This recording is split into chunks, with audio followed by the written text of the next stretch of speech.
श्रीमती आरती कुमारी, श्री अर्जुन पासवान, श्री शिवशंकर कुमार झा, श्रीमती खुशबू कुमारी, श्रीमती शिल्पी कुमारी। कृपया कतारबद्ध रहेंगे। इधर देखिए जिस क्रम में नामों की घोषणा हुई है, आपसे अनुरोध है आप उसी क्रम में रहेंगे। चलिए हो गया।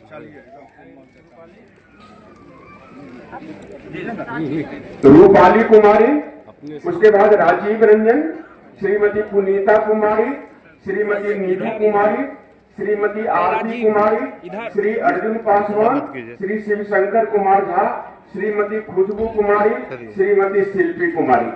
ये वन स्टॉप सेंटर के लिए है और जिला हब और एम्पावरमेंट ऑफ वुमेन, जिसके लिए जिनके नामों की घोषणा की गई थी, उन्होंने अपना निवेदन पत्र प्राप्त कर लिया।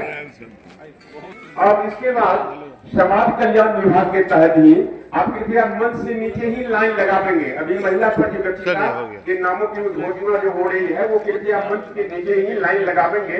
आपका क्रम कुछ इस प्रकार है: मीना कुमारी, प्रियंका कुमारी, रूबी कुमारी, अरुणा अनमोल, बबीता कुमारी, रौनक खानम, नागदा खातून, कामिनी कुमारी, पति